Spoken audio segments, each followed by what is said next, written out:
Bom, boa noite. Vamos mais para uma aula ao vivo, né? Estratégias de gestão e organização empresarial. Hoje nós iremos falar sobre a unidade 3, que é a capacidade estratégica. O material que eu vou utilizar é o material, conteúdo do livro, né? Que está lá no AVA. E aí eu vou gravar essa aula e vou disponibilizá-la para vocês amanhã, né? No dia 9, a aula vai estar disponibilizada lá para vocês. Caso tenham dúvidas, é só entrar em contato via AVA, né? Via fórum de dúvidas. Bom, o que é capacidade estratégica, né? Então vamos compartilhar o nosso material para trocar uma ideia com vocês com relação a esse conteúdo. Então deixa eu colocar aqui para vocês, né? Bom, então o que é capacidade estratégica, né? São os recursos e as competências necessárias para que uma organização sobreviva e prospere. É legal a gente falar assim, sobreviva e prospere, porque o mercado é muito, mas é muito competitivo. Então, em primeiro lugar, você não pensa que a empresa vai vou dar logo sucesso. Não, ela tem que se manter no mercado para depois ela buscar níveis de excelência, de rentabilidade, de lucratividade, índices importantes aí. Mas primeiro ela tem que sobreviver, porque a concorrência é muito grande em qualquer setor, em qualquer área, né? E eu, assim, ouso dizer em qualquer mercado, né? Em questões geográficas, né? Eu acredito que todas as regiões hoje sofrem assim, né? O mercado é muito competitivo mesmo, para poder ter essas questões relacionadas a essa concorrência. Então, essa capacidade estratégica ela é fundamental, né? Os recursos, que podem ser físicos, financeiros, humanos, né? E as competências, né? O quanto que eu sou competente para cumprir, né, o meu planejamento, né, e conseguir ter qualidade, ter clientes e gerar o lucro, né, a rentabilidade esperada. Mas também quando falamos de capacidade, né, falamos de competências, falamos também de conhecimento, falamos de questões também intangíveis, além dos recursos tangíveis, né? Então, a capacidade estratégica são os recursos e as competências. E aí os recursos, eles podem ser tangíveis ou intangíveis. O que são recursos tangíveis? São os bens físicos, palpáveis, né, de uma organização, como máquinas, pessoal, finanças. Professor, mas esses são os recursos mais importantes, ora. Uma empresa sem máquinas, né, uma indústria sem máquinas, uma empresa sem capital financeiro, uma empresa sem... ela não funciona perfeitamente. Mas isso vem diminuindo, né? A dependência desses recursos ela vem diminuindo, porque com a evolução, com questões relacionadas à globalização, nós temos recursos também intangíveis. Bom, recursos intangíveis são bens que não são físicos. Formação, reputação, conhecimento. Mas isso é importante hoje em dia? Muito. Às vezes você tem os recursos físicos tangíveis, muitos, mas você não tem recursos intangíveis, conhecimento, por exemplo, que vai poder potencializar esse recurso financeiro, por exemplo. Então é deveras importante ter os dois hoje. Eu estou para dizer para vocês que em algumas áreas, vou dar um exemplo clássico aqui, que são as techs, né, as empresas de tecnologia. Se você parar para pensar, Google, por exemplo, Facebook, né, que é Meta hoje, né? Quanto que elas têm de recursos tangíveis? Patrimônio físico, por exemplo. Muito pouco. Claro que tem pessoas, claro que tem finanças, né? Tem dinheiro, né? Tem recurso financeiro, mas os grandes recursos que essas empresas têm são recursos intangíveis.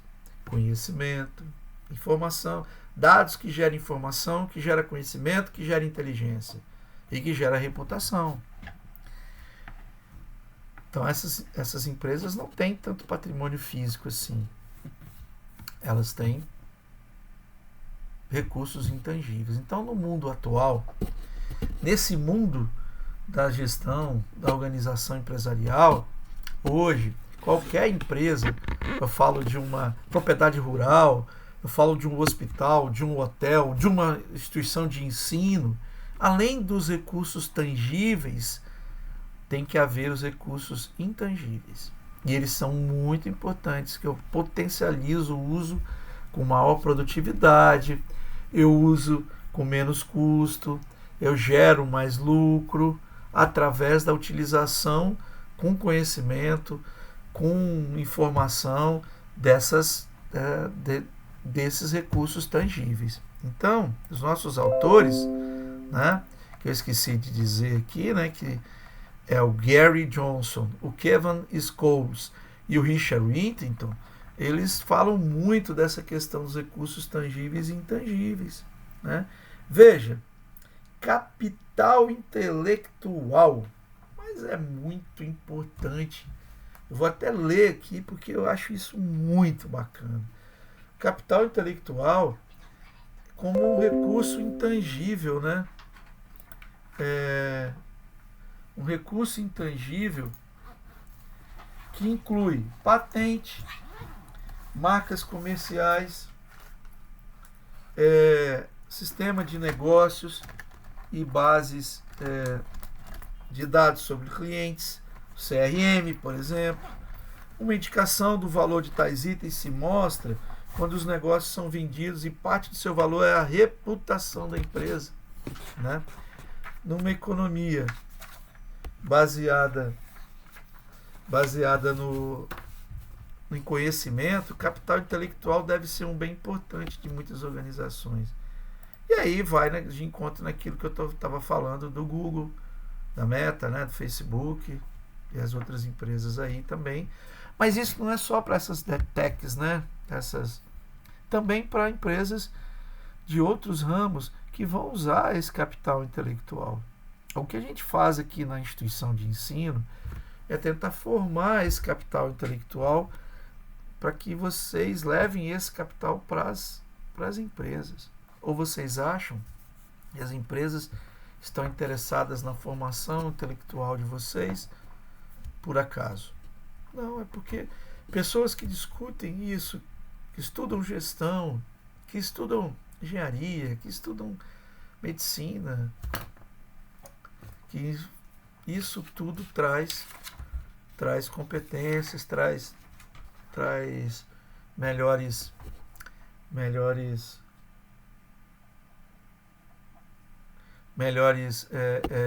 resultados para a empresa, tá? Então, capital intelectual é muito importante, né? E aí a gente falou da reputação, né?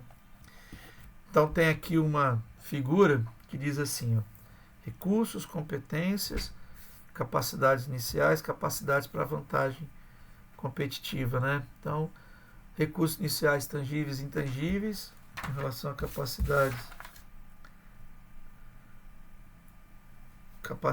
né, iniciais, né, as competências iniciais.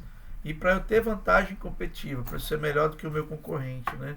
Também recursos exclusivos, que podem ser tangíveis ou intangíveis, e as competências essenciais do meu negócio.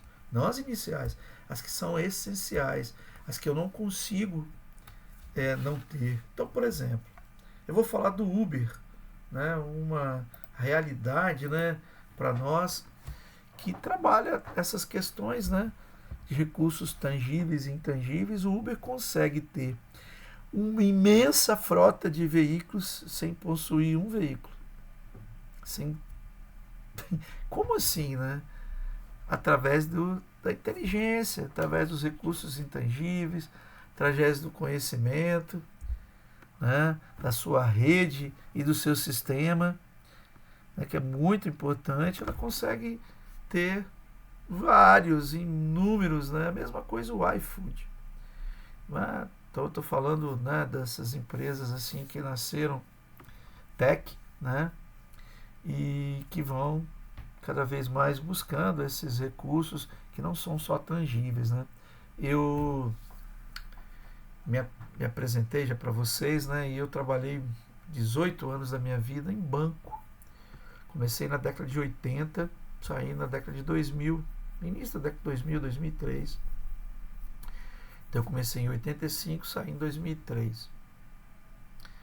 E se eu lá em 85 pegasse aquele filme lá De Volta para o Futuro, viesse hoje em 2022, desculpa, e voltasse lá em 85 e falasse para os meus companheiros de banco assim, olha, daqui a 35, 36 anos, 37 anos, vai ter banco sem agência.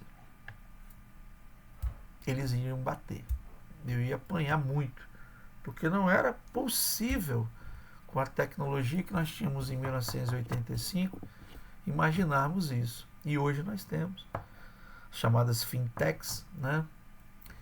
E um grande exemplo é o Nubank, onde você usa como um banco comum, mas usa através de um celular. Então, e são recursos, né? A empresa tem recursos tangíveis também, claro, mas ela utiliza muito recurso intangível, né?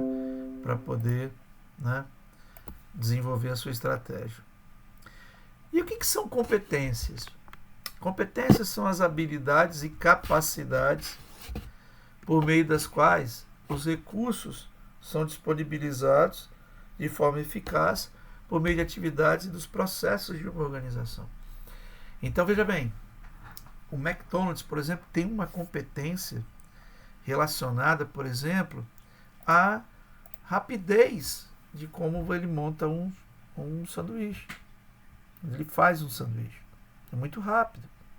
E a proposta é esta, é o fast food, né? É a grande proposta, mas é a competência que essa empresa tem. O próprio iFood, a competência de...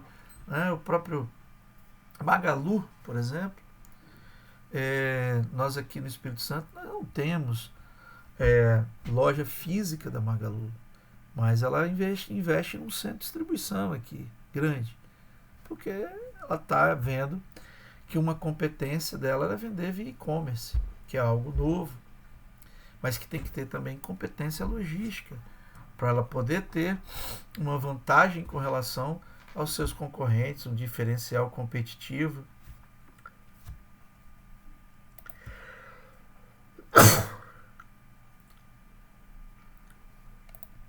Então, isso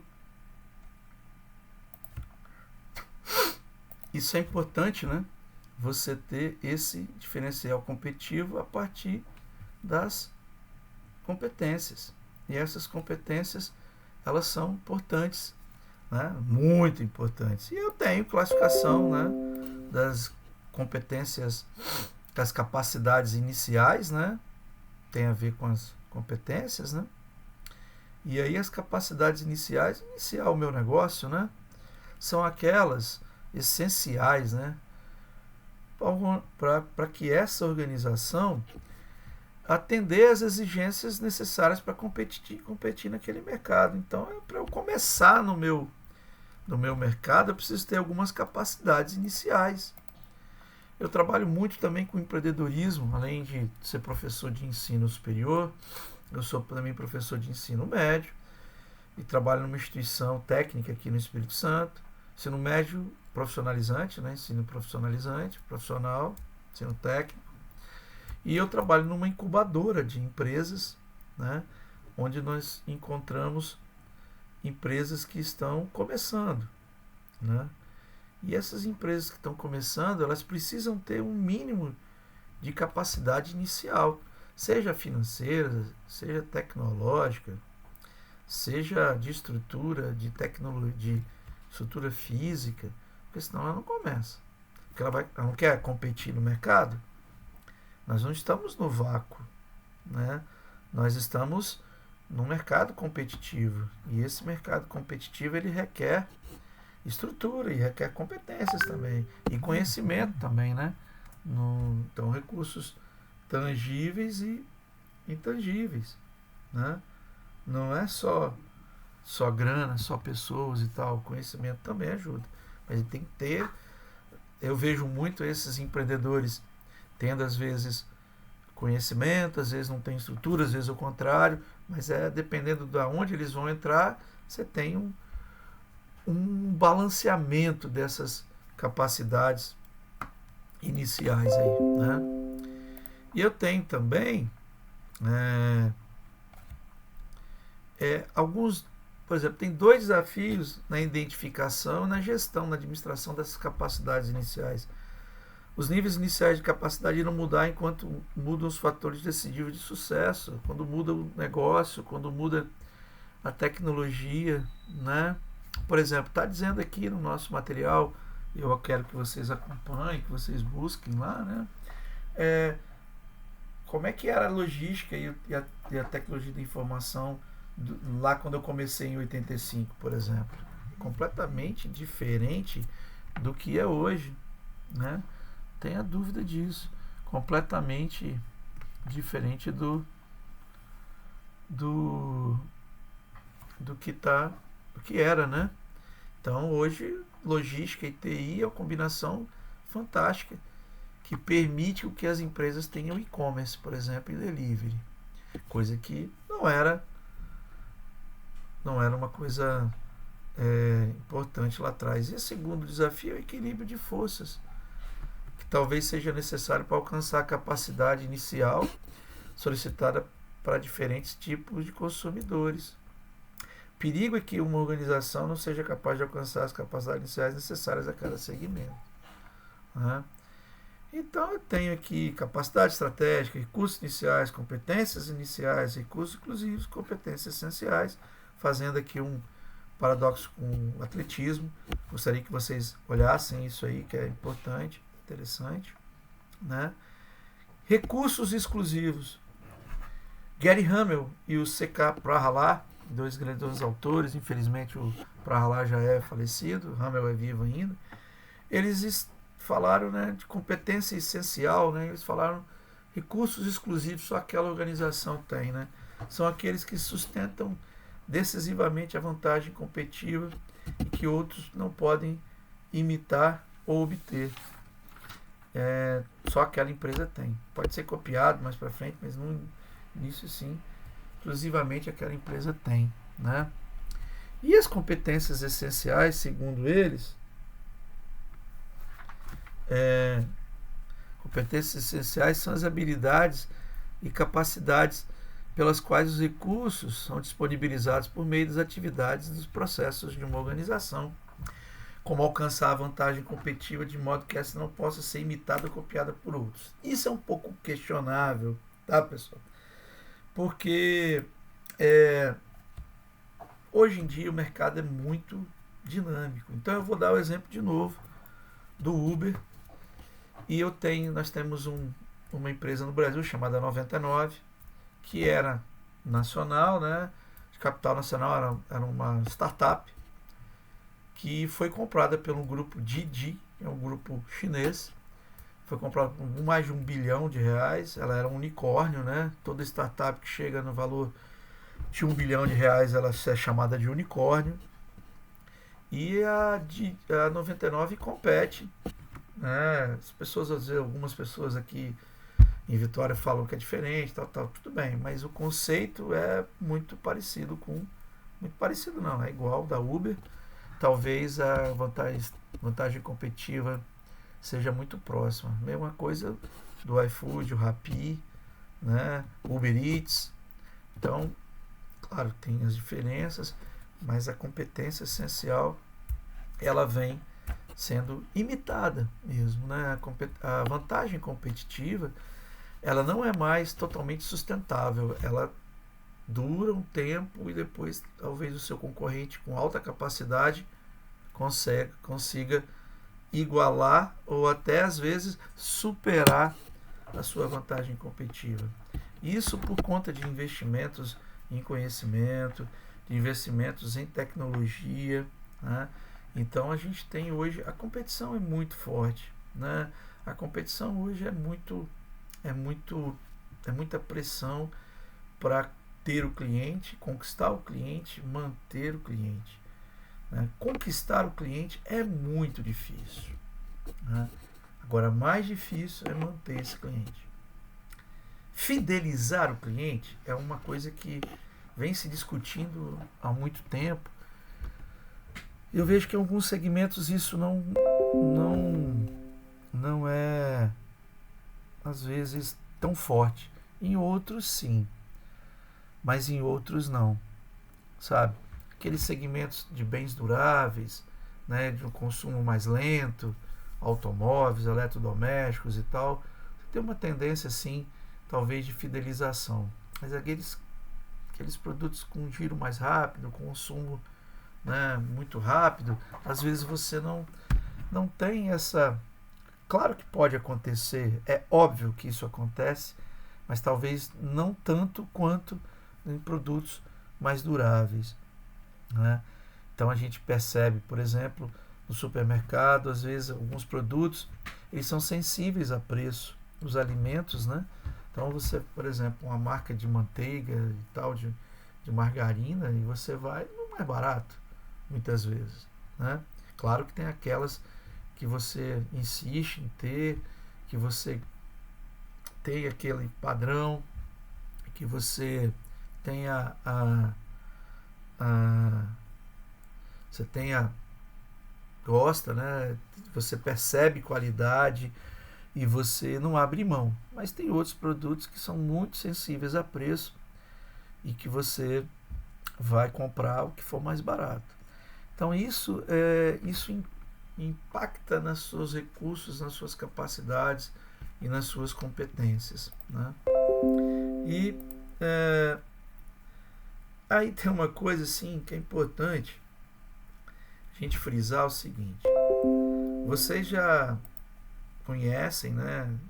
Não tenho dúvida, o conceito de custo, né? Custos são gastos, são desembolsos ligados à produção, né? Ligados ao produto, seja ele na indústria, no comércio ou nos serviços, né?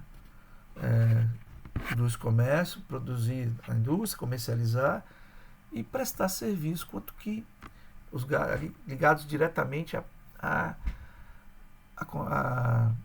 aquele desenvolvimento daquele serviço, no caso, né? Existe uma diferença de despesa, né? Despesa para manter a empresa, pode, se eu falar em contabilidade, né, em demonstração de resultado do exercício, você fala em despesa administrativa, financeira, comercial, né? E aí custos é custo do serviço prestado, custo do produto e custo da mercadoria vendida. Então, ser eficiente em custos é importante, né? É muito complexo, muito complicado. Os clientes podem se beneficiar da eficiência de custos em termos de preços mais baixos ou mais recursos de produtos de mesmo preço. Então, muitas vezes a sua estratégia de custos ela vai beneficiar o cliente ou talvez a sua margem, quando você aumenta a sua margem de lucro, aumentando o preço, e aí, isso aí é complicado também, né? Entretanto, para muitas organizações, o gerenciamento de custos está se tornando uma capacidade estratégica inicial, né? Por duas razões. Os consumidores não valorizam os recursos do produto, qualquer que seja o preço. Se o preço subir muito, eles vão sacrificar o valor e não optar por preço mais baixo. É o que eu falei anteriormente do produto com sensível ao preço, né? Então, eu tenho que segurar o custo para que esse preço possa, né, ser competitivo, né? E a rivalidade competitiva ela vai direcionar os custos para baixo, né? Então isso é complicado, né? Então nós temos exemplos aqui, né? E se os custos devem ser gerenciados com eficácia, a gente deve se prestar atenção aos principais direcionadores de custos, que é a capacidade estratégica, né? Da capacidade estratégica, que é a economia de escala, né? Que a gente vai produzir em grande quantidade, os custos médios, né? O custo de produção vai diminuir, né? E aí eu falo assim, por exemplo, né? Tradicionalmente, os setores de produção onde isso tem acontecido são os veículos, né? Produtos químicos, metais, né? Que essas economias de escalas, elas podem ser importantes em organizações de produção, né? Desde que os altos custos de capital para as instalações tenham se recuperado através de um grande volume de produção. Isso ajuda, né? Na área de bebidas, cigarros e alimentos. A economia de escala também são importantes na distribuição e no marketing. E os custos de fornecimento também podem ser importantes, né? A localização, logística, né? É importante hoje. Os custos logísticos, eles são muito importantes, né? Eles podem representar muito do percentual do custo do produto, né? A questão do conceito de produto e processo também vai influenciar nos custos, os processos, né? Quanto que custa, né? A questão de TI, essa coisa toda, né? A curva de experiência, quanto mais eu vou produzindo ele vai diminuindo o preço, o custo, à medida que eu vou tendo experiência, né? Tendo experiência da produção daquele produto. Isso chama curva de experiência. Quando eu começo, aqui, o custo aqui em cima, vai aumentando a quantidade de tempo, vai diminuindo. Olha a curva como é que faz, né? Então, é claro que isso tem um limite, né? Mas quanto mais eu produzo aquele produto, ou eu vendo aquele produto, eu vou ganhando experiência, eu vou me acostumando com o que é aquilo, e aí eu vou melhorando os meus padrões de custos, tá? Muitas vezes o crescimento não é uma opção em alguns mercados, né? Se uma organização decide crescer mais lentamente do que a concorrência, deve esperar que os concorrentes consigam vantagem de custo a longo prazo, por meio da experiência, né? Os custos de unidade devem cair após ano após ano, aí é essa curva que está dizendo, né? Os custos por unidade vão caindo, porque você vai acostumando, você vai aprendendo, você vai usando os recursos tangíveis e intangíveis com mais experiência, com mais inteligência, e aí você vai conseguindo reduzir o custo e talvez, consequentemente, o preço, não mexendo na qualidade, né?